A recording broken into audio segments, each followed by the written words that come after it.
Hello, my name is Amanzi Umoya. Welcome to my presentation. I'd like to share a little bit about myself.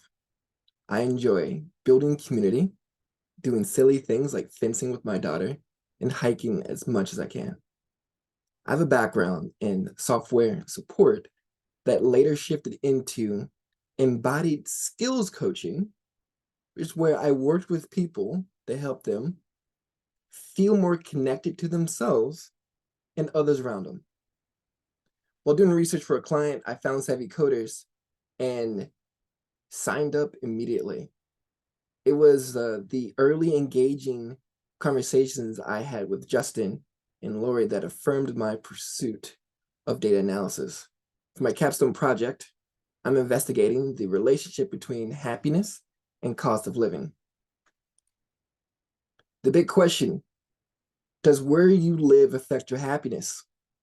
Whether you're in the big city or tropical rural paradise like Hawaii, how does it affect you? I grew up in Hawaii, actually, and yes, it is very expensive. But just like it's expensive in Los Angeles and New York, and people say that they love these places. And so I was curious if I was able to find an affordable place to live that has high happiness. And while doing my research, I found this happiness score, and it was an analysis done by Wallet Hub. And so they came up with a point system. And so they looked at emotional, physical well-being, 50 points, income and employment, 25 points, community and environment, another 25 points. And then for the cost of living, for this presentation, I decided to focus on cost of living for a single adult because the API, I received a lot of information. And so hundreds of data points for each city. So I pulled the vital expenses for life based on the metrics from the Bureau of Labor Statistics and also the budgeting strategies of from Dave Ramsey. If you're not familiar with Dave Ramsey, he has a website that is all about finances and budgeting. It's great. It's a great resource. So like I said, I used an API. And so I was on a paid plan. And so I had a limited amount of calls I can make to their server. So first I wrote a loop to make sure I had enough cities that was in my happiness table that showed up in the API. And it turned out that out of the 180 cities listed, I had about 66. So I was like, okay, we can do that.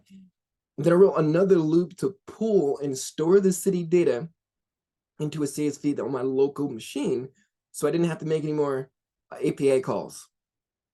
Next, on the right here is I had to create a dictionary to prepare the data for my data frame. And so I used a loop. And the biggest thing, the biggest takeaway was I had to use try except clauses because I would get an error because something was a little funny, but then it would just break. And so, but the try and accept, it allowed me to do a little error handling so I could see what was going on and make adjustments from there in my code. Another coding example here. This is my cleaning efforts. So I did a lot of cleaning in Python primarily, but I also use Excel and SQL. And so this, what you're seeing here is the cost of living data. Because the API wasn't perfect, I got lots of errors and no values. And it turned out that they were having an issue on their end. And so after working with support and back and forth emails, I decided to use median values whenever errors occurred. And on the right here, here are some SQL code that I wrote to change some of the table names. Sometimes I just found things, I found it easier to massage the data in SQL or Excel. It just kind of depended on what I was trying to do and if I could find the code to do it. So let's start analyzing these cities. And so the main graph to look at a relationship or correlation was the scatter plot graph. And so looking at the happiness score and cost of living, that I have a angle, the trend line, and as it goes up, that shows a positive connection to those two variables. So as cost of living increases, so does happiness values. And so Tableau is great. It gave me a R squared value, and that value is 22%. So that means it does have an effect, but 20% is low because it's out of 100. And so then this other table on the right here, I like this because it shows the cities that Wallet Hub got data for happiness. And so the smaller, darker circles are higher ranked cities.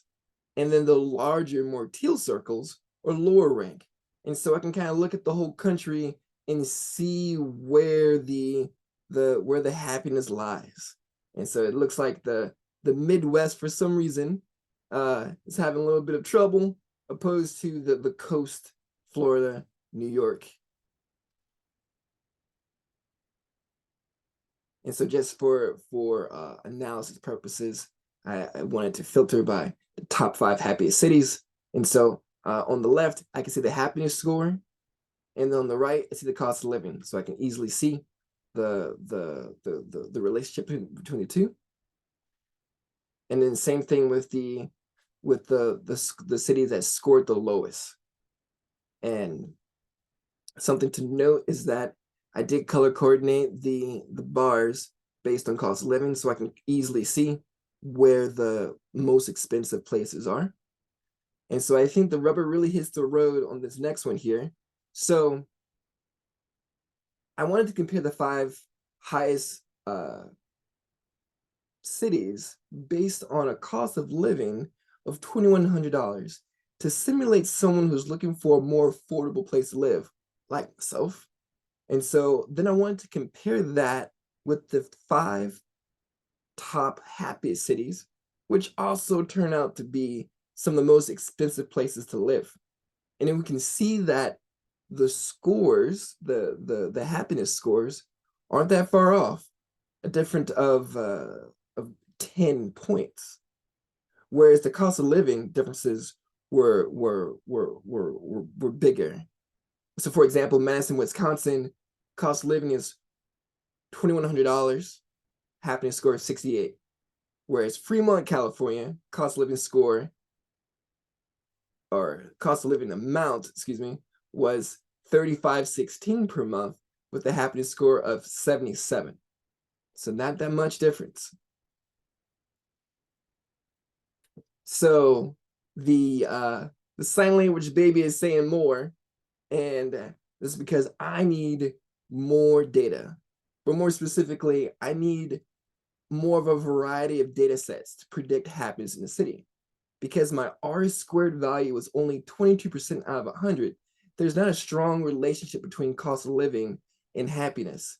So places that are more expensive are not necessarily happier places to live. So next steps is to really look at the fact that my happiness data was subjective. And so I want to gather objective data points that have a possible correlation to happiness, expanding to data sets like access to parks, crime rates per capita, depression rates per capita, things like that. Once I obtain this data, I will use machine learning to create a model to predict happiness of a given city. Eventually, I want to create a model that looks at cities around the world. Other key takes away were that the agile mentality was a great foundation on how to think and learn while making this capstone. The agile methodologies help me keep on task and communicate clearly about my project to my team. As Scrum Master, I was able to check in with team members and help them move through their blockers, work with how they were feeling, because the process, what we're going through, is very difficult sometimes. And so in turn, they helped me through my own blockers, my own feelings. I am most proud of my tenacity through adversity with technical issues, especially with assessing the API and government data. I want to thank you for your time. If you'd like to connect, here's my information. Have a good day.